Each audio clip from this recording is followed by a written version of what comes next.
EX has got the facts for you.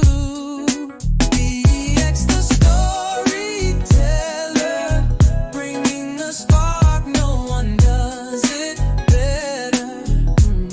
Him to see my point. And one thing about my dad, he enjoys, a good discussion and an intellectual debate. So I think it's easy for me to kind of, have like those sparring sessions with him, and I think he's not against the conversation. So it's really not much I can do. I can't, take Pops over my knee and then spank him, but I will, bring out, articles and things like that and send them to him, because there are situations like the Austin Chenge situation that he might not be aware of. I'll send him, information that supports my argument. And, but one thing about him, he's stubborn. So I have to be understanding about that as well. Yeah. I think my father's the non-active type. Like he told me once, well, when I was talking about Kamala and the difference between the Democrats and the Republicans, he was like, baby, I'm almost out of here. You got to talk to the younger generation. But that's my way to kind of get them to not vote a certain way. Even if they don't vote necessarily my way, please think twice before voting Democrat when you have other parties. But he's like the non-active one. My mother's the one that's like, oh, we're going in chains. And I could tell by her attitude after speaking to one of my aunts that one of my aunts been speaking to her. And so she just has this cold demeanor to her. And I'm like, look, I'm about over it right now. I still have my work to do. So I try to find like salute, Deli Pool, Afro Queen, Nobody, 3333. So I try to find little ways to give like videos here, the article I was writing there. But it's frustrating to me. And I believe that don't let your auntie be an AKA and a Democrat. Double whammy. I think that people be like, you're a teacher and you're an elder. And I be like, I don't see it that way. I think because my elders are still alive. And I think that I need people that are willing to take the information or already on the same level that I'm at with the information. And I think it has a lot to do with being on this app for damn near 2 years, because it's either you get it, you don't, but you're not going to play in my face no more, because there's others who may be willing to get the information. So I guess I got to be patient, but until then, life goes on. But it's frustrating when your elders, they can't be 100% on board with you. And I guess I'll land that there. Oh, did you share your article with me? Did you email me? No, I didn't email that to you yet, because what I did, my aunts are editors, right? Oh. Real life editors. Their grammar is better than mine, right? That's why I need them. So I figured I'm gonna write this article as a conversation, break it up. But I said, instead of finding somebody else to edit, I'm gonna get my auntie to edit, and then she could read, and as she edit, I thought it would be a conversation starter. But she passed it off to the other aunt because she was just over it and felt like we're being erased and all we're doing is talking. But in the, it backfired on me. But in the article, if she would have read it to the end, she would have seen things that's like petitions, calls to action, who to follow, who to donate to, who's actually doing the work. But she couldn't take it to the end of the article. Oh. Okay. Yeah. So I don't know. Yep. But let me bring Basic into the conversation. Hi, Basic. What's going on? What's going on? Peace. Are you getting the baby ready for school? Not quite yet. She's about to get up in a second. I'm actually sitting here working on this family tree. Okay.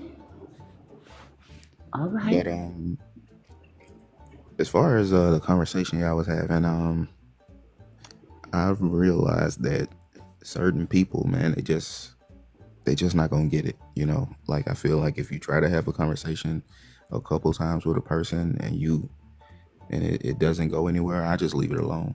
You know what I'm saying? Like, it ain't that many people that I've noticed that really have that real just fight for just their own ethnicity. Like, they're so ingrained with the fight for race that they just can't comprehend that is bigger than that at this point. It's not the same fight anymore. And they have to compartmentalize, and I don't think they want to do that. They feel, it's a thing with our people where we feel like bad people if we do something that the majority of people would call divisive. So I just feel like we just got to focus on the people who are with the movement. I personally don't want to deal with anybody that's lukewarm, because you can't trust them. You know what I'm saying? Somebody who's going to be back and forth, and if if they feel compromised in some type of way, you won't be able to trust them. So, if you try to approach somebody with the conversation and they're just not receptive to it, cool. I'm cool with it. I tried to talk to my older brother about it, and it ain't go nowhere. You know what I'm saying? Like, it ain't go nowhere. And so I just left it alone. I got a few brothers, a few sisters. You know what I'm saying? I think I talked to two of my sisters about it. One of them, she feels like I feel. The other one, she's kind of like, iffy about it, because she has, so when she went to Atlanta, and she was like in the whole acting field and all that, she met Africans, and she got a couple African friends. So, that's always a conflict for some people when they got foreigners that's their friends and stuff. I guess it's easier for me because I don't, you know what I'm saying? I ain't got no foreign friends. I ain't got no YT friends. So separating from these people or whatever has never been a problem for me. So that's it. I just think we just, you just go with the like-minded people, and we just got to get it done, even if it's in small numbers. Thank you. I agree. Hi, Afro Queen. Hey, TTBX. How are you? I'm good. Just taking my little boy to school. We sitting in front of his school right now, waiting for them to let them in. Okay. But yeah, how Did you you hear doing? part of the conversation? I'm I okay. did. I was just talking about my elders. You know, like how long do you focus on trying to get them to understand? I don't know. It's Well, frustrating. I mean, I haven't had any issues about that type of conversations with my elders, because they the ones that told me who we are, and it is crazy because I don't know why people don't believe that black people were here first, because my teachers even talked about how, you know how they always say, like, we don't celebrate Thank you, Christopher Tracy. Columbus because it was people here already. They even talked about how it was Africans who came here first, black people here first, Vikings was here first. So I'm like, I don't understand why, like, people are not, it's not clicking. I don't think that's my eldest argument. I think it's the political scheme of things, like not liking Trump, um, kind of being fear-mongered by the stuff that's being removed from the Smithsonian. But I'm of the belief that we have Tariq Nasheed in the hidden history, and we can expand those. And we also have more museums than just the Smithsonian. I never been to the Smithsonian, to be honest, unless that's the one in Washington where every school go visits when they're like in 8th grade. Because I know every school in New York was going to Washington to museums and to see certain things like that on Capitol Hill and all that other stuff. Yeah, Right. yeah. So how do y'all feel about the country shutting down? The government shut down? Yeah. They do this every so often, right? It's like they're playing checkers with each other. What I'm upset about from the Democrats' part, because I understand bartering, trying to get the other one, negotiation. That's what I'm trying to say.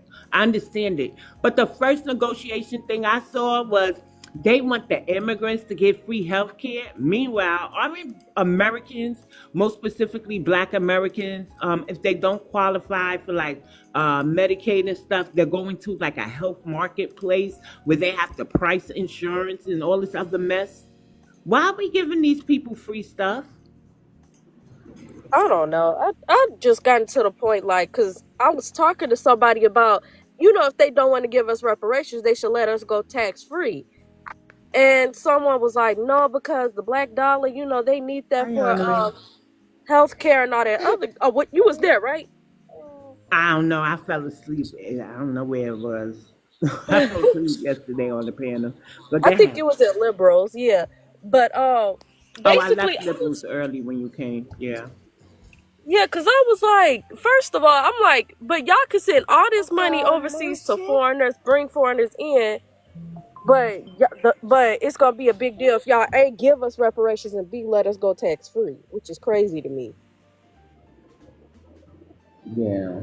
Well, tax free would be a part of what we're asking for reparations, right? Because you're not going to give us money. And I don't believe some of the native tribes are taxed. So tax exemption, I think, is what it's technically called. And that would be like one of the proposals for what we are willing to take as far as reparations. So it's going to be more than just one thing that we're asking for. I know the American Indians, they want just land.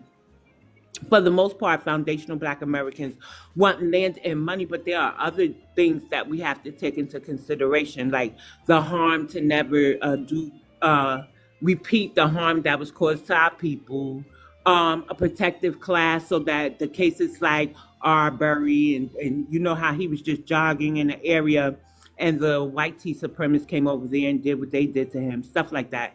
So an anti-hate crime bill, so that these people are immediately punished, even if it's just for, did you load delineationists? Because I don't see you. So just to that, right? Some people want a formal apology. I'm like, keep the apology because I know you're not sorry. But if that's what the majority of us wants, then that's what it'll be too. Things of that nature. So it'll be more than one thing. And tax exempt should be a given because you ain't gonna give us the money you owe us and then tax us on it. That's crazy. But I don't think we're supposed to be taxed anyway because somebody on Twitter is stamping into our head taxation without representation is against the law. And if you think about it, I went to 2 town hall calls. They ain't talking about the Black American community at all. Everything is immigrant. Trump is bad. Medicaid cuts, budget cuts. Nothing about Black Americans. Yeah, that's why, like, I can't wait till he get out of office because he. The town hall call was about by the Democrats though. I haven't been to a Republican one yet. Yeah. Yeah, because like everybody's like going so crazy about Trump, but I'm like, he really don't have a lot to say because I guess he was trying to fire somebody in the who was he trying to fire? He was trying to fire somebody in office and he didn't have the power to. And I was like, this is why I keep telling people like he don't have that type of power. Right. Like, I'm like, at the end of the day, like when you vote for Trump, that's not the end all be all. You have to go back and vote for the Senate, your governors, your mayors. You have to go back and look at other stuff. But people just so focused on him in particular. Yeah. Yeah, the midterms are coming up. Mayor Adams, have you ever heard me say that Johnson and Adams must either be immigrants or have immigrant partners? Well, Adams, it came out that his mistress wrote a book and she's Dominican and they were together for 10 years. That's crazy. But somebody's saying he's Jamaican because I don't understand how Black people could allow their city to get run down like that or give or all the resources to other people. So Afro Elite does touch on that, and that interview comes out today at 3:15 p.m. 3:45 I think on my YouTube channel, and he touches on Chicago, Brandon Johnson, that mayor, and some other things, the ICE situation, stuff like that. Yep. So that's pretty good. Hey, Free Diddy. The link is in my bio, honoring. So if you click the link and it will say YouTube, you could go ahead and subscribe to it.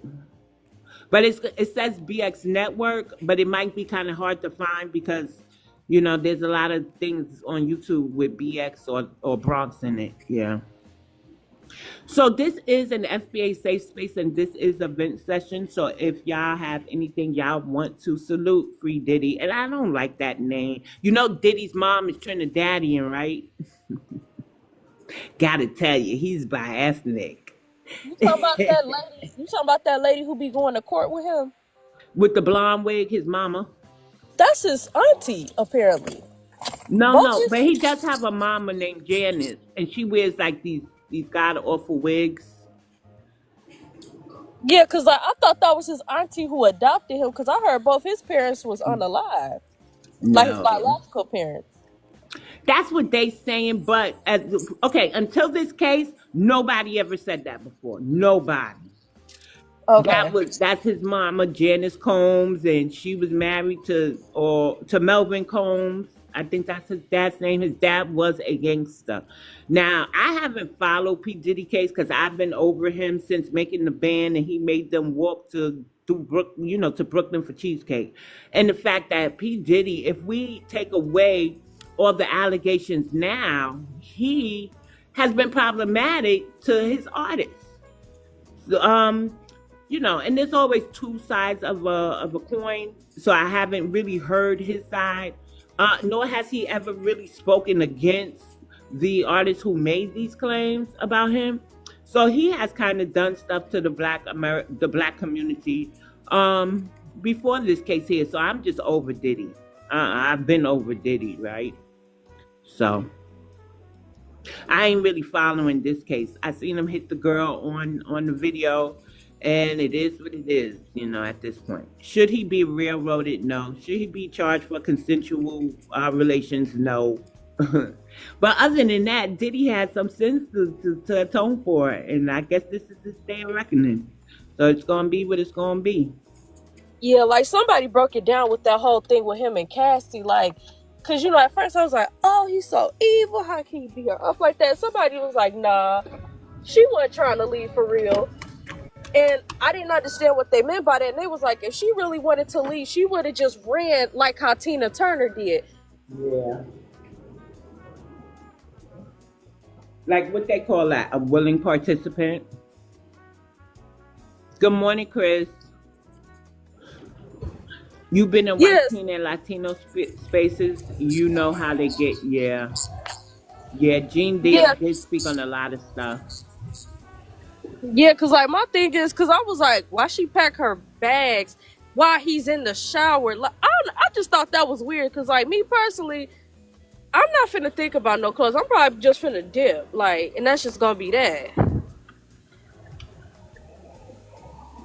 Or if you is gonna take something, because I get it, it's like, you not finna do all that stuff to me and I not have nothing. I'm like, you literally could have just pocketed some stuff and ran it. You packed a whole bag. You never know. I don't know what was her mind frame, but I did know that he hit her, right? But they hid that for years. So that's between him, her, and the law. I'm going to mind my business on that. I think that Black Americans who are interjecting in that and kind of taking her side see her as one of us when she's actually not. And she did stay with him for so many years. I hear that she was kind of mean to Kim Porter.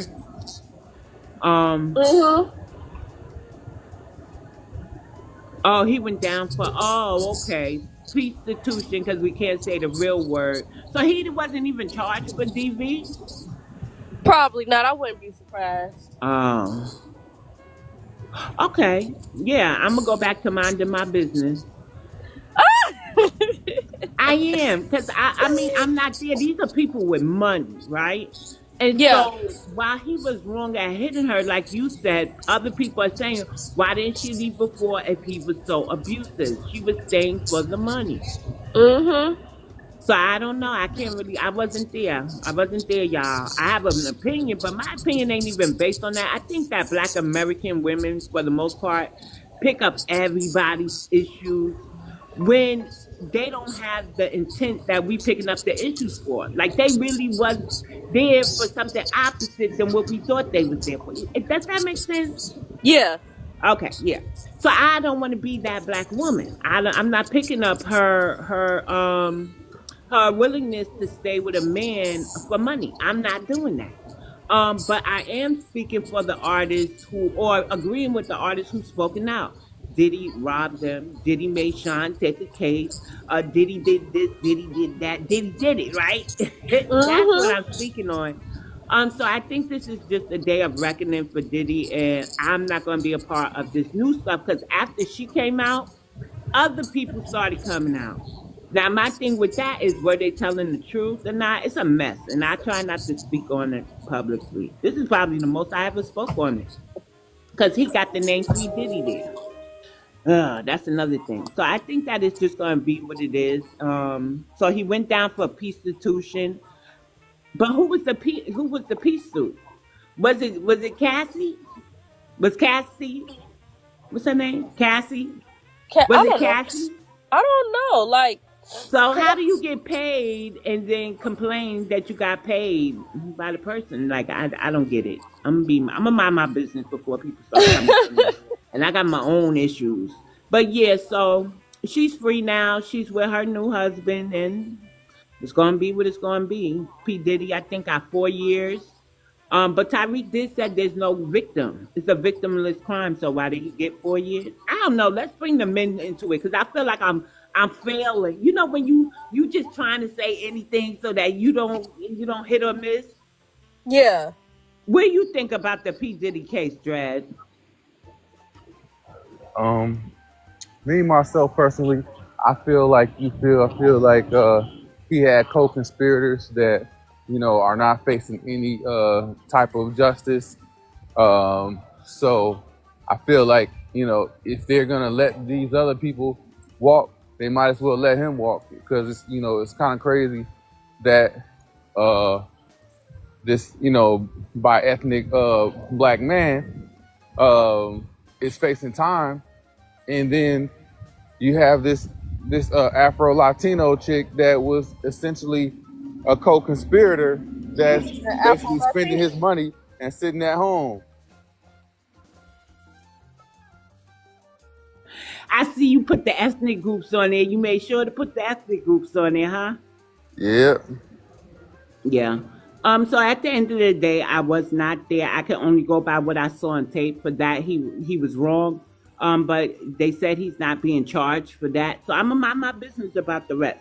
Now, if they are charging him with prostitution with her, meaning that he was paying her or some mess, then that's I don't know about all of that because they were out in public as boyfriend and girlfriend.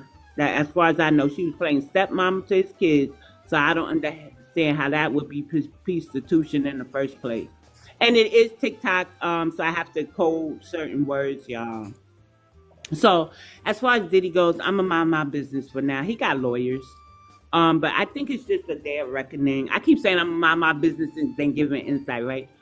For some of the things that he did to other people. Because you can't tell karma how to come at you now. If you owe the car, you got to pay your karmic debt. It's gonna come in many ways, shapes, forms, of fashion, and this just might be it for P Diddy.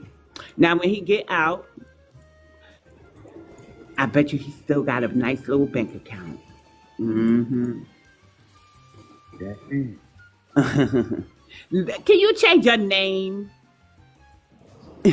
Me? Not you. And why you got? And I'm talking about Free Diddy down there.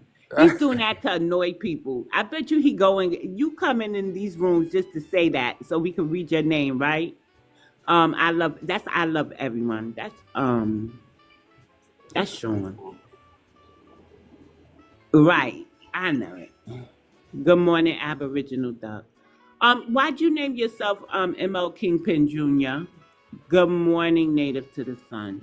Why you change your name to Mr. Zesty? What is going on with you men? Well, Martin Luther King Penn Jr. is a great name. I don't see a problem with that. MLK is a great name. Martin Luther King Penn Jr. Okay.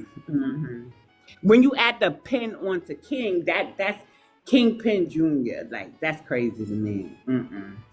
But I don't get it. I ain't gonna lie, like I get it. So is there anything that you want to get off your chest this morning, Dreadhead?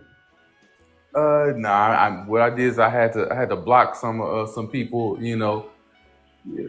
Preserving my peace. You know what I'm saying? Because I had got caught up into going over there and getting on their panels. You know what I'm saying? And kind of verbally sparring with these people because they are, basically coming at foundational Black Americans. I think part of it is out of jealousy because of the Solon song that went viral. So, people. Who you talking about, the Africans or the other Americans? I'm not even, because there ain't nobody up here to represent their point of view. So I'm not gonna. I don't even want to say it, but I will say this: that they were jealous because the sister went viral with her song, and so they came at foundational Black Americans over that. Yeah, And they've been coming at them about it a lot because like it's been like Haitians talk about. I'm from America. I was born in America. I'm at Foundational Black America, and it's like no, I'm like, bro, we talking about people who can actually trace their lineage damn near 200-300 years back. Like, we not talking about first, second gen. And I don't know, people been getting offended, like trying to say it's anti-Black and all this other weird stuff. And it's like, when you have a conversation with the actual creator, that's who he created it for. So I don't understand what's the problem. Yeah, I interviewed him. And that's on my YouTube page too. Good morning, Lady Law. It's a great interview. It's weird. Like they understand. Let me tell you something. When it's convenient, they understand that they're Haitian. They understand that they're Jamaican, Antiguan, Aruban. You know what I'm saying? They understand they're Nigerian. They understand that they're Ghanaian. But when it's time to be cool, like Solon and Foundational Black Americans, then we all Black anyway. And I got a problem with that, right? They want to operate off one flat Blackness when it's convenient, right? But their convenience is always to our subjugation, and I'm tired of that.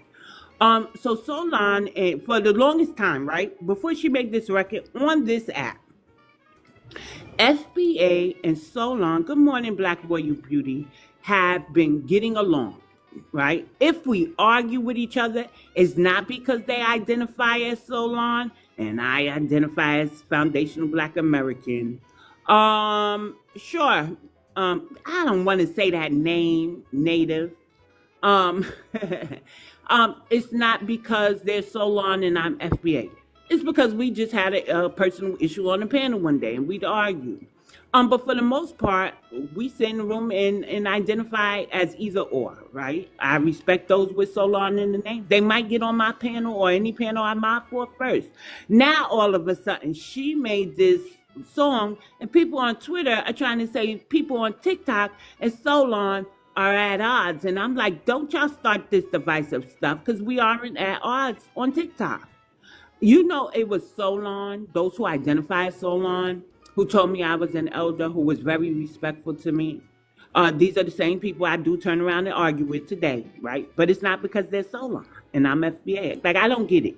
We just move as one unit, right? So if they're coming at FBA or they're coming at me, those who have Solon or Solani in their name is going to get at them, period. So I don't understand why now everybody's trying to make it seem like FBA and Solon don't get along. But what I can't, I'm getting away from my real purpose of bringing it up. Solon and FBA has been used interchangeably on TikTok, and it has never included a Haitian, never included a Jamaican, never included a Nigerian, a Ghanaian, and all of this. They're operating off of race, and race is actually unconstitutional in the United States of America. That's why DEI is gone. That's why affirmative action is gone, and that's why charitable organizations such as Fearless Fund, who gives business funding to Black people, has been attacked. It's not that hard. It's not a hard concept. They just like bothering us because they know they're Haitian, right? Or they wouldn't have the Haitian Immigrant Caucus or the Haitian Chamber of Commerce. And always remind them that they have things in the government specifically for their lineage because they're Haitian and the borders are up. It's very clear. If you migrated here and have a green card, and you were born here, but your parents have a green card and naturalization papers and all this other stuff, you are not like us. They are not like us. They are immigrants, and that's fine. But what's not fine is to lend to our erasure and our ethnocide, to our subjugation, because that's what they're doing now. A Haitian has a bill, wanting us to help invest in Haiti. Why? Y'all don't want to go to Haiti. Or y'all would have been there, because now all of Haiti is messed up. I was amazed when I saw some Haitians talking about another part of Haiti, and it looked beautiful, intact. Wasn't nobody doing none of the mess that I'm seeing in Port-au-Prince. We got to stop letting them pull the wool over our eyes. There are safe zones for them to go to in their own country. And so I'm going to land there, y'all, before I get too passionate. Do you want me? I'm going to get on my laptop and accept that page right now, Mr. Native to the Sun. Go ahead. Who came off their mic? Oh, I did. Go ahead. Yeah, I don't know what the beef is, because like I said, I already told, because like I was on, I guess he considered himself African American or whatever. And I just told him straight up, because he was like, why won't y'all take the DNA test? I said, because it's fake. And he was, no, you can find relatives and you can find out about your medical history. I said, no, that's not what I'm talking about. I'm like, how do they figure out your actual genealogy makeup? Like, as far as like your DNA. I'm like, I'm like, I could see if it was like our people who made the DNA test, or even the African. I could trust the African who made it. But you gonna trust these white people who literally told you was like, what, 1/5 human or some shit? I'm not finna, no. I'm like, that's dumb. I'm not finna go off on that, especially when they've had multiple different tests, say multiple different things. Not only that, it's like at the end of the day, you're not finna tell me who I am. And it's like, I got records and stuff. Everybody here got records stating that, they not this. And then he tried to say he had this, like I said, I'm not finna tell him who he is. He said he couldn't find no Africans in his records, but he has a third cousin in Africa. And I'm like, how?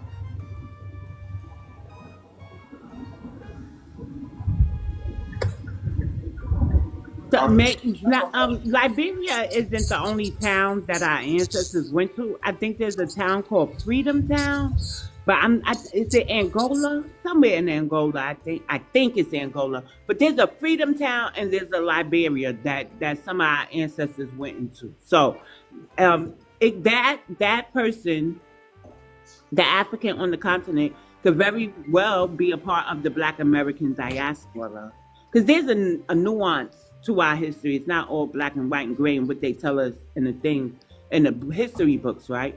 So I'm finding out about Freedom Town recently, but we always knew about Nova Scotians. We always knew about Liberians. The Trinidadians, the Dominicans, all of that I found out in 2014. So that's the intra-America slave trade, when some left to go into these places to escape slavery, and some were transported there during the intra-America slave trade.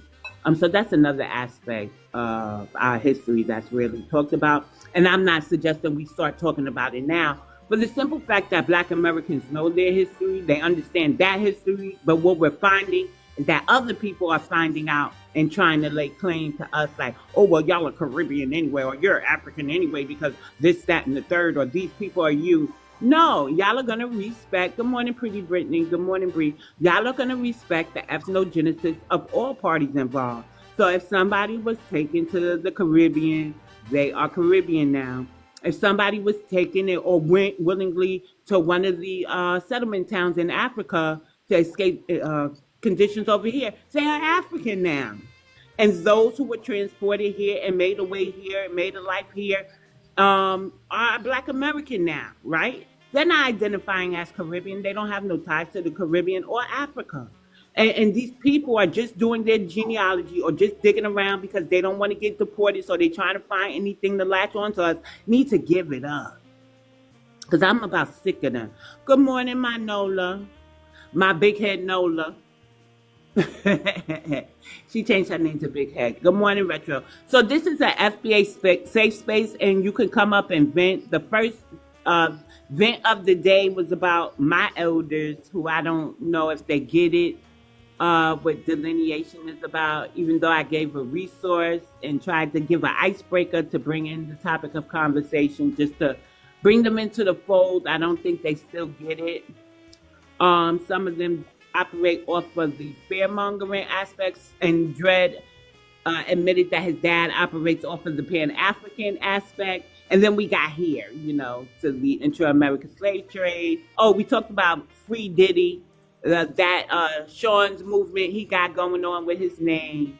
So if you want to come up and contribute to the conversation, all are welcome to. And you're also welcome to add your own perspective onto anything else that may be on your heart right now. Yep. Who came off their mic? Was it Afro Queen or Dre? I don't know, it was me. I was going to say that, that's, when it comes to the DNA situation, there are so many different factors that go into where your living relatives are going to be found, right? Did you have any relatives that actually did go, to one of those colonization efforts in Africa? Things like that. Did you have somebody actually go into Mexico that was actually related to you? And then they now have descendants that you match with, as far as your DNA, living relatives. So it's a lot of nuance. Also, people have to look at how many centimorgans. That's the unit of measurement that is used for the length of the DNA sequence of the person that you're matching with.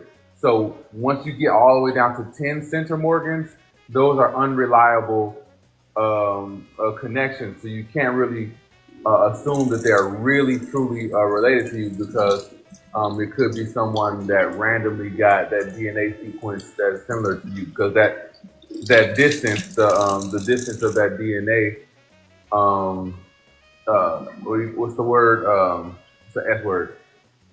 It'll come to me. But that length of that DNA chain is so short that you can't reliably count on that as a real relative. You know what I mean? It could just be a 1 in a million chance that someone had an exact same sequence of 10 centimorgans. So 10 centimorgans or less, you can't really count on that. But more than that, then it's a good chance that that person is a DNA relative of yours. So I just want to point that out. But when it comes to your ethnicity, the ethnicity part of the DNA test, that's where the science is not really nailed down. It's more of there are people in this region that have similar DNA markers as you. It doesn't mean that they actually have matching DNA sequences as you, like your living relatives. Like those matching sequences are so convincing and so closely related to you that they know that this person has a common relative, especially when it's longer than a 10 centimorgan sequence. So look for those numbers. It'll say 10 and it'll be a lowercase c and a capital M. That's what you're looking for the length of that connection there. Important. You know what? I took my DNA test in 2014 before the pandemic, because I hear they calling people pandemic babies or pandemic genealogists or some mess they're doing. And I got to tell you, nowhere have I been has anybody ever, any official or authority or reparationist has advocated for DNA tests to be a part of our reparation. Like, they are putting too much stock into these DNA tests. The DNA test is not required to prove genealogy. In all actuality, it really can't prove genealogy. You really need to do your paperwork. Can it sort of confirm or deny or change your outlook on your ancestors' migration path? Yeah, but it's not going to, you know what I'm saying, Dred? Because you're pretty knowledgeable. Absolutely, but here's the thing. I'm glad you said that because it's clearing up some misconceptions and some lies that I've heard from people who are, non-FBA that don't like the word black. If you're catching my drift, Right. there's some misinformation where they're saying, yeah, they're requiring that you take a DNA test and prove that you're African in order to get reparations and things like that, and that's never been the case. You know what I'm saying? Because first of all, it's unconstitutional to have race-based reparations. So it's all about the harm. If you can prove that you descend from people that were harmed by slavery, that's completely different. It's all about harm. Who was harmed, and can you prove that you're linked to people that were harmed by the slavery era here? So I'm glad you brought that up. Right. For me, it added some questions to my specific genealogy, right? So they say we all come from West Africa. My maternal haplogroup does not come from West Africa. It actually it's said to be originated in 3 places, which is North Africa, which somebody said, well, it's still Africa anyway, Morocco, or Europe, right? Which makes sense because I do have European ancestors, and I got the white tea Europeans. I don't want to hear about the Swarthies at this time. And I only matched like 5 living people on that haplogroup, right? But that's also, and then like some of my cousins have the B2 haplogroup, which is primarily for Afro-Indigenous people, right? And these are people from the North that have that haplogroup. So it added some questions to me. I also match a whole bunch of people that have Chief Moitoy on their tree, and he's a Cherokee chief. And I can't figure out how I could match to him. So what I'm saying is they are giving me more questions with my DNA test than it is giving me answers. And none of the questions are leading me back to Africa. Does that make sense? So I don't think they really want the DNA test. I think that they know they're not entitled to reparations, but they're figuring if we all go ahead with this DNA test and it shows that we have African descent on it, then they could use that as an excuse to latch on. Because so far, that's all I got. That's all I got is they tell me I got some markers that could be found in what is known as Africa today. But I ain't got no relatives over there, so. Yeah, exactly. And that's what I want to also point out, that the person that Sister Afro Queen was speaking with, if they have a living relative that's as close as a third cousin in Africa, most likely that's somebody who was relocated from America to there, especially if it's only one person. That's what I said, because I only got one person in Africa. She left back in the 80s. Exactly. See that's a recent migration to Africa, and some people try to rely on that and say, well, see, that means that we're from Africa, or that means that I actually have an African relative that came over during. That's not what that means. Well, especially as close as a third cousin, that's really close and that's really recent. And so that's a completely different thing. And some people may purposely misinterpret that data based on their whatever rhetoric they're trying to push. Oh, well, yeah, because like we was talking and like an African came up, and I think this is where all the SH hit the fan. An African came up and we was talking, he was like, I want to praise the Black Americans, African Americans, whatever y'all want to call them. He was like, y'all so smart, and he was like, we need to talk about how, it was Black people already here. And like I said, because not me, but an African said it, people got mad. And he was like, it was Black people already here. He was like, you act like, he was like, and regardless if they're not indigenous, he was like, you think Africans can't build a freaking boat? Right. That's my belief too, that they started migrating off of the continent, right? Because they were curious, right? And so if you my haplogroup is very rare, right? But what they do say about my haplogroup is if they were in North Africa, they are the ones who started migrating out. Some kept going, but some turned back due to climate. They didn't like the climate the further away they got. So that even shows you that Africans came here, and I believe, this is my theory. I'm going to say it's my theory. I believe they traveled way before Columbus and all this other stuff, even before Mansa Musa. And they wound up staying here. They came here, they were bartering, and they stayed amongst the locals that were here already, the indigenous who were here. So everybody was able to travel except for the Africans. Now I know we going at them and stuff, but they for the most part, the ancient ones weren't stupid people. I got to say the ancient ones Well, I weren't mean, stupid it's people. So. pyramids here in America, and I don't know why people can't comprehend that. There are pyramids all over the world, and all the pyramids depict black people. Yeah. Right. Hey D, thank you for the like, y'all. Oh, I'm gonna give y'all this warning about those pushing the DNA test. Some may offer you free kits.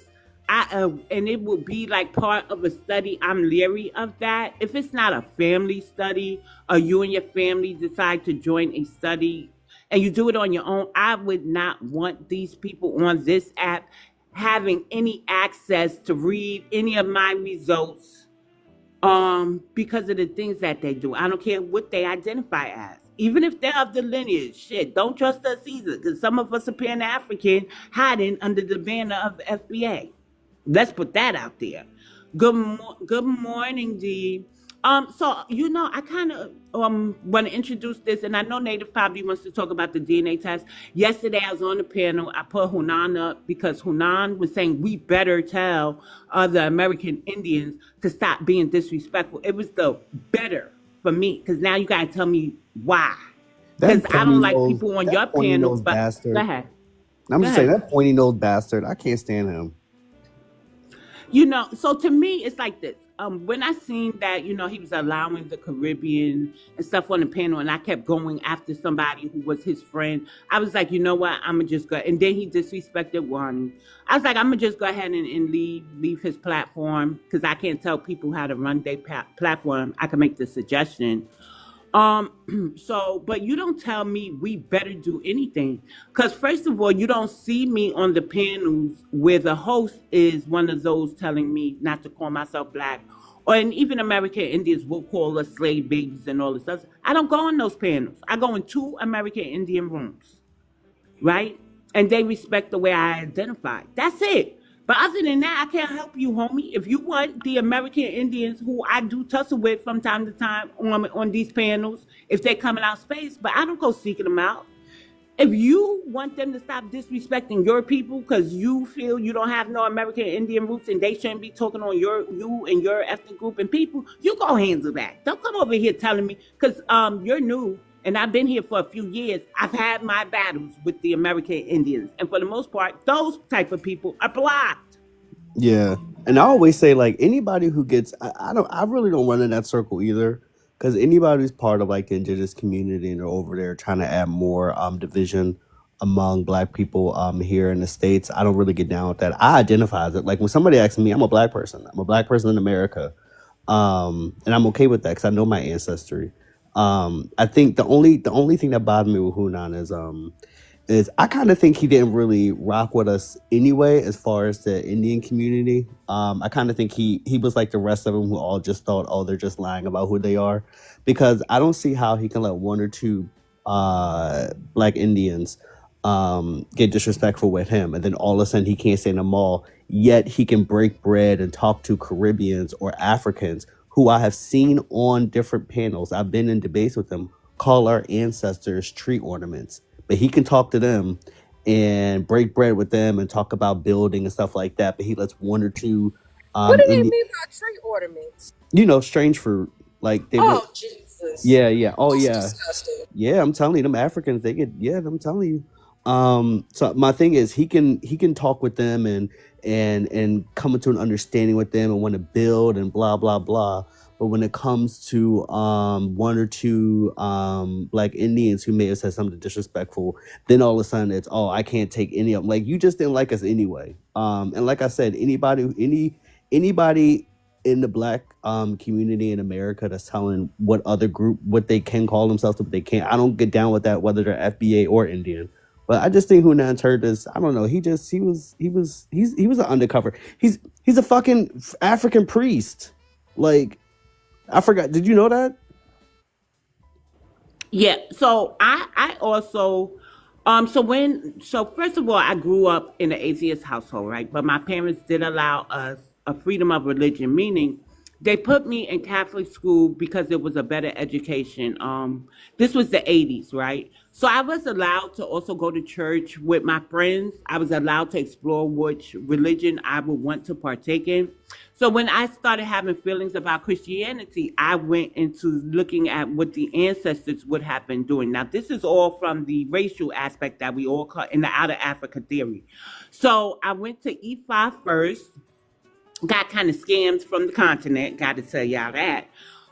But then somebody told me, what are you doing connecting to when you got all those Latinos, you in New York and they got the botanicas?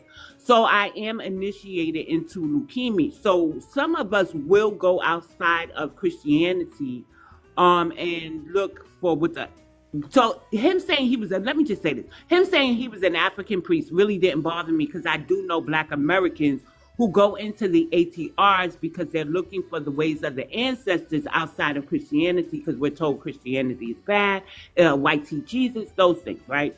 So that wasn't alarming to me. Alarming to me is when he started talking about the American Indians so badly and when he started allowing the Caribbeans in the space when we're like, how do they answer a question about reparations, or why are y'all all sitting there talking about reparations with the Caribbean?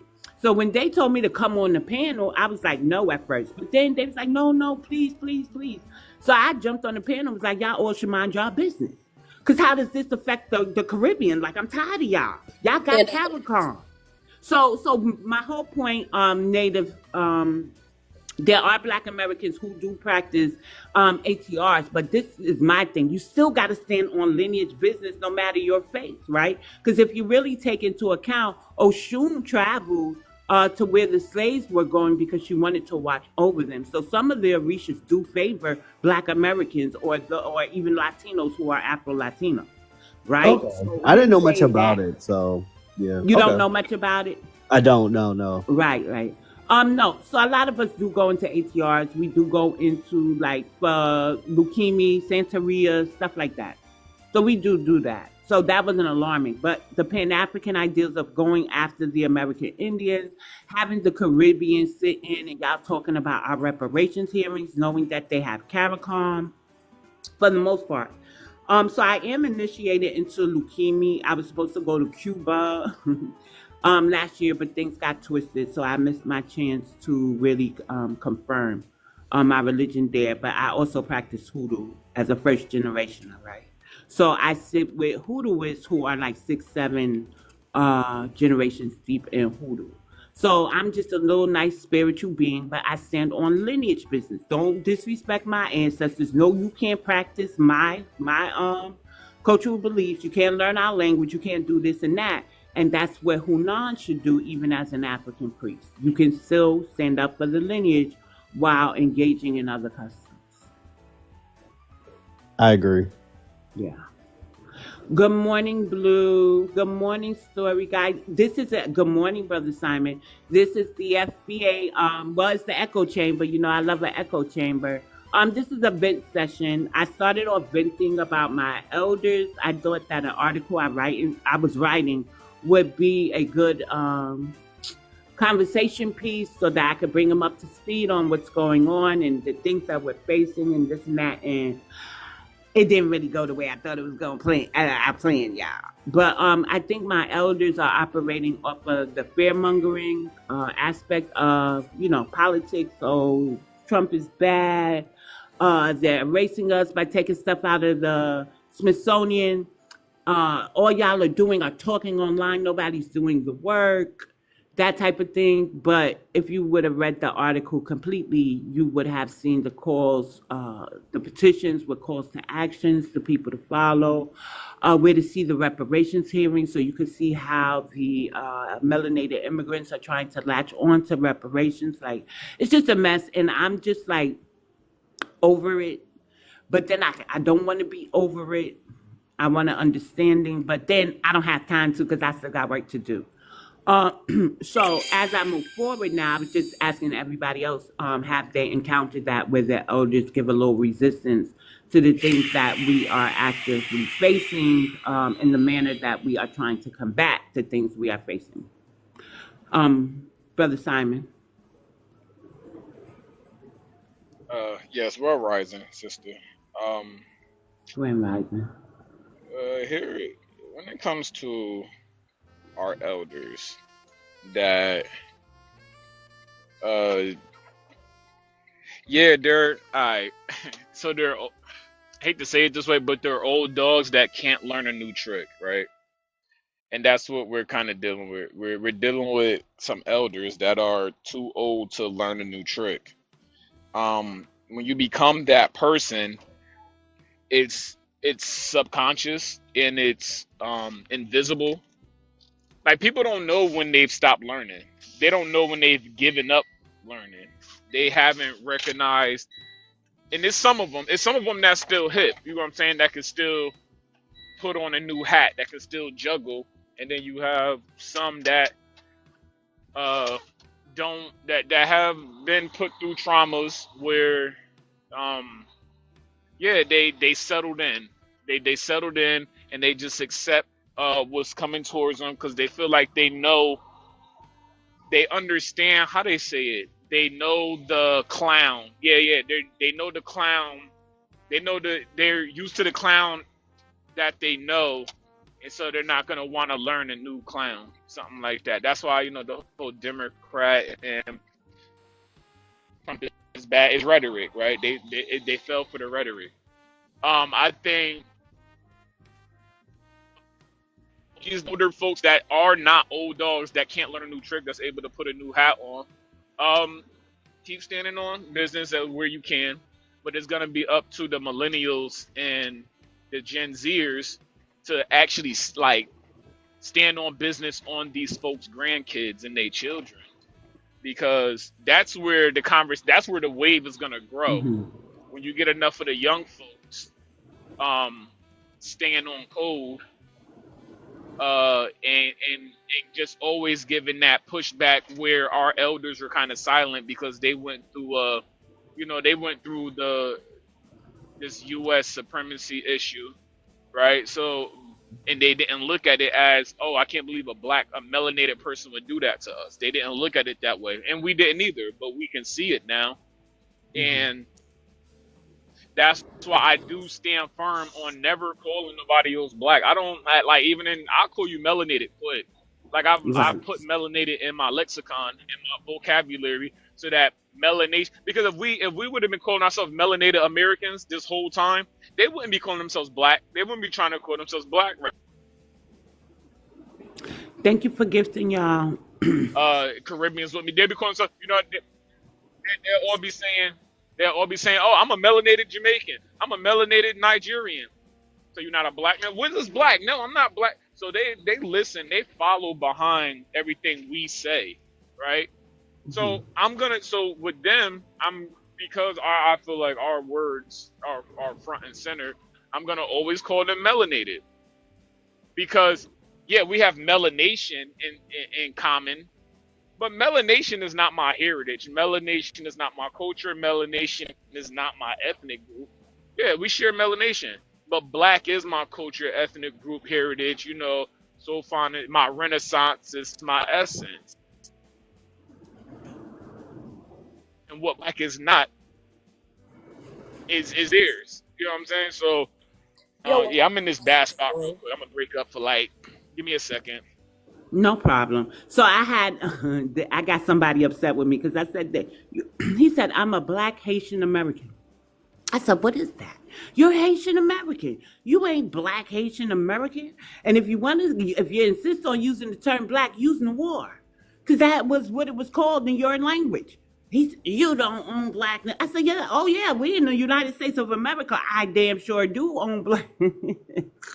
We are black American. You are a Haitian. You are a predominantly Afro-descended island. What else would you be besides black? When these people put black, like black Haitian, black Jamaican, black Nigerian, black African, I look at them as weak. I look at them as cosplays. I look at them as tethering on to us. And let me be careful because they'll bring my page down, right? For the So what they're simple doing, fact right? that I expect, They don't have an um, identity. Yeah, my bad. I'm but out of my, that area. it's okay, because I feel like this.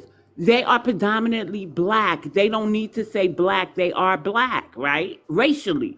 They also are supposed to have wins like 1804. They are supposed to dispel the colonizers who were significantly less in number. We black Americans have always been outnumbered here, as far as I know, and still managed to make it pop to where they run to us for safety.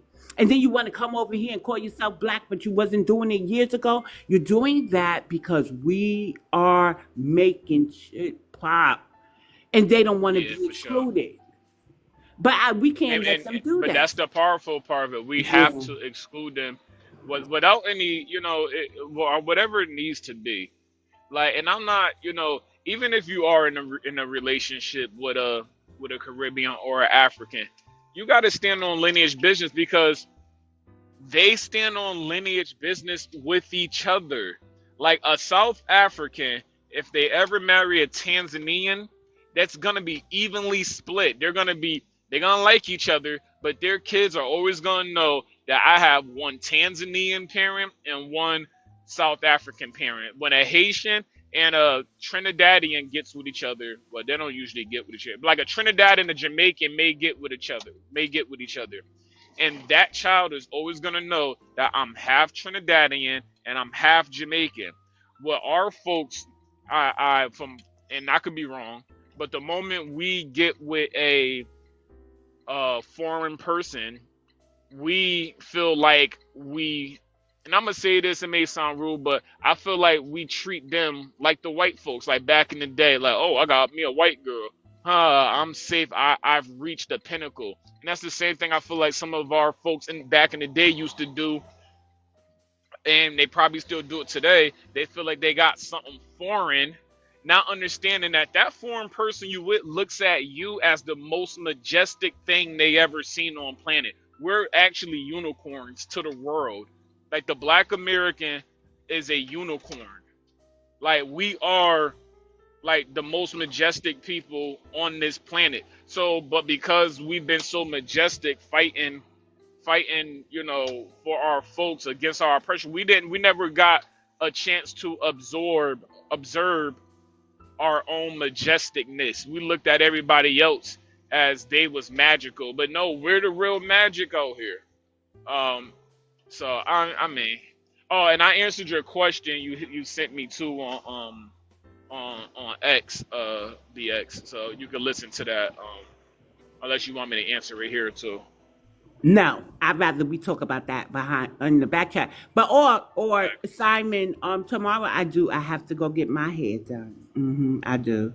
And But then Friday, Friday is good. Yeah, Friday is good. Friday at 3 3. p.m. Yeah, I'm Eastern. around. Yeah, and by then, that's when your Wi-Fi works better. Yeah, I Because got you. For in the morning it be all messed up, bro. sure. Yeah, I'll be dipping and diving all through these streets. Feel me? I know. I Yeah. know. Such a busy man. But that was my topic of conversation. Do you have anything you want to introduce into the vent session, Simon? Into the Hi, Miss vent McNutt. session. Yeah. Um, Hi, I Why? would say, oh yeah, yo, if you see a illegal immigrant, nigga, start snitching. Like I ain't even gonna hold you because these Democrats have shown their hand, and they're mad that Black Americans are not, well, the young ones, only the older folks is kind of taking the bait. But what I can tell is that their kids and their grandkids are coming up to them like, nah, that's not true. You know what I'm saying? And so they want us out in the street. Um, Democrats pumped millions and millions of illegal immigrants into Black American neighborhoods so that they can hide underneath you, Trojan horse, and then jump out the horse and stab you in the back. And you won't even, Black Americans won't even have a place to gather. right? If Kamala Harris had been elected, this would have been expedited, and we would have seen the effects of this 5 months ago. It would have been like on her 4th month, every Black American town would have been overran with immigrants, and that's like this is so start snitching. You see illegal immigrants, call ICE, and then you feel me? You don't know nothing after that. Real talk, like because snitching. Like, listen, back in the day, listen, I ain't never snitch on my kinfolk. I ain't never He's snitch. trying to get us to snitch, y'all. Look at that. No, listen. I ain't never snitch on my kinfolk, right? Oh, no. But guess what? Immigrants, especially Latino gangs, GAN watch members. it. You gotta watch my them. fault, Yeah. the Latino GANGs, they literally have a green light to always snitch on Black Americans wherever, whenever. Like, they don't have a code of conduct when it comes to telling on Black Americans. That goes for that, and that goes for any other culture.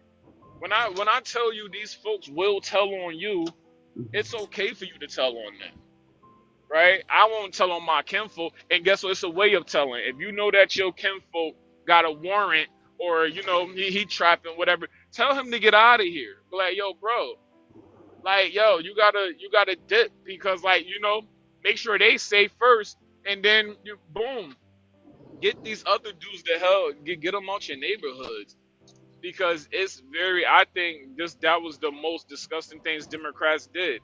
They didn't put these folks in no YT neighborhoods. They didn't put them in what they put them right. They closed down Black schools, Black shelters, and filled them up with Latin and immigrant people.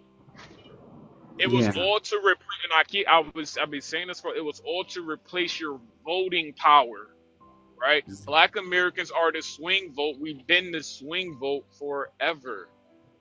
They no longer want us to be the swing vote. So they imported a new group of swing voters called immigrants. Instead of rehabilitating our people that just got out of jail, that actually value the American dollar, they would rather have illegal criminals come over, try to rehabilitate them into making them American citizens. The difference is, if you haven't built something yourself, you're not going to appreciate it. It's like see, now I'm kind of venting. All right, let me get this off. All right, so it's sort of like when you see a happy marriage, right? You may have a dude that's looking at the wife like, oh, she bad, da da da da, but has no idea what type of mental adjustment she had to go through, and her husband had to conform with, for them to be a beautiful couple. Same way on the other side. You may see a happy couple, but you see a woman always grilling that man. But you don't know what type of conforming that him and his wife have done to build that garden so that it looks beautiful on the outside. It's the effort of building a first world country that third world people have not done. They haven't done the groundwork, is my point. If you don't do the groundwork of building your own first world nation, when somebody just gives you something, you're going to destroy it. When you just give somebody something, because you don't know the groundwork, what it takes to grow, you're going to destroy it, because you don't know how to you don't know how to value it. See, we Black Americans value this first world nation because our ancestors, even in our lightest thought, our simplest thought, our ancestors are in our minds when we look at certain things. That's not the same when it comes to immigrants. They come here and just see a land of money. Yes, we see the value. They see the money. These are two different things. Something being valuable does not have to be paper currency, right? We see the value. They only see the cash. Two very different things. We're dealing with people that only need cash because they're poor. We look at our land around us and we see value because we have blood in it. And I think that kind of concludes my little soapbox. But do you see these I think that says Decazo. I think he's just spelling it differently. Decazo. So he says, Simon Platinum class, the difference is they owe us reparations and the immigrant owes them citizenship. Also, let's bring in Brother Shadowband, who really doesn't join panels very much, but he does do these videos that are profound, right? And one thing that I found, and raw, very raw, he hurt my feelings one time coming at New York because of hip hop. So, but that's still my brother. Like, he showed his genealogy, and we have the same surnames from North Carolina. So there's some relation there, even if distant. And that's the same thing with me and Coach. Like, we have ancestors from the same town in North Carolina. So, Brother Shadowband says this. This is their liberation. When the immigrants migrate here, they're liberated. This is their peak. This is as high as they can go, right? But for us, this is our homeland. This is who we are, and we know we can do better.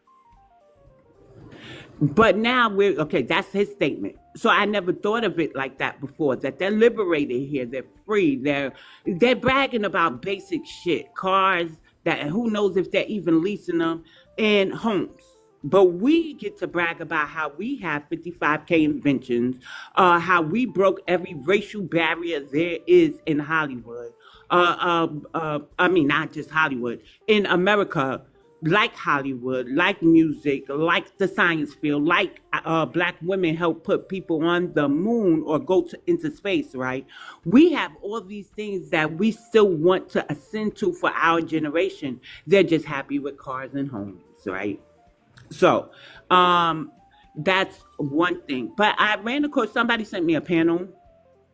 They were really disparaging, talking about their parents or grandparents migrated here and became ambassadors without having to go through Jim Crow. And I'll pay, and then, oh, your grandmother was one where she received civil rights. Like, really, really disparaging the blood that was shed on this land by our ancestors, because had it not been for our civil rights, for our grandparents who may have been a certain age when they were able to receive civil rights, equal rights, however we want to put it, they wouldn't be able to just migrate here. So when I'm walking through New York City and I'm seeing the way it changed, because I went to Brooklyn yesterday and I saw Sudanese people, and I'm like, dang, you could tell they Sudanese from their complexion. Like, certain demographics are just changing to me. Even if they have been here for a while, they weren't outside like they are now. And the way the city is changing. When I went to Harlem, what is that, Simon? What I was saying, because it is about what, like, I just was gonna go off what Brother Shadow Ben said. That Like, don't we look just like it could be liquor, right? Because I don't need no, TikTok. I'm about to explain. It's gasoline. One of our Black Okay. American brothers out of Atlanta just invented Plastiline. It's plastiline, brother. It's plastiline. He plastiline. just invented the most powerful plastiline. Like, his fuel that he's creating is gonna be used in supercars, super boats, super motorcycles, super jets. Like, this is what our new generation just gave to the world. See, we make world inventions. We make world innovations. We don't just go to your country and go, okay, I'm a copy what was there. That's not what we. And this is why a Caribbean, a African could never say there's anything similar to a Black American. Bro, you can't compare where we do. You can't compare how we build. You don't have that. You don't have that. Your cortex is not firing the same way we are. We're going through real. We're in the trench all the time and coming up out of it. So this is a. So yeah, he has his own. He has his own stuff together, but he got his fuel together. He tested it over the weekend, and yo, this Hellcat behind him was. When I say screaming, it was screaming. I'm gonna send you the video, BX. So salute to this brother. He's a Brown, that's Jalen Brown. Okay. So we really. I just wanted some of the young folks that's there in the room to, really take that serious. What we're doing out here. So We still have I'll land. inventors, y'all. We still have inventors. Is the point, right? We still inventing 55K, and we probably got Yeah, that's 10,000 huge though. pending. Yeah. Because we always tinkling with something. But let me bring brother. Hi, Blue Fire. Let me bring brother delineationist into the fold.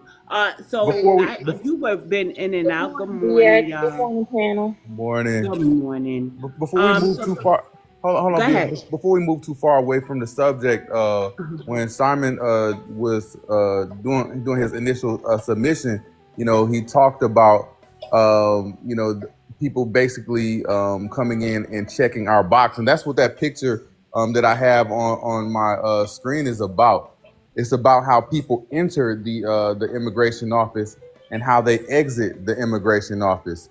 They enter the immigration office, checking the box for their actual ethnicity, their actual ethnic group from wherever they come from, and then when they leave, the only box they're checking from that point on is our box, the Black American box, and this is something we have to definitely put an end to. This is active erasure. These people know who they are.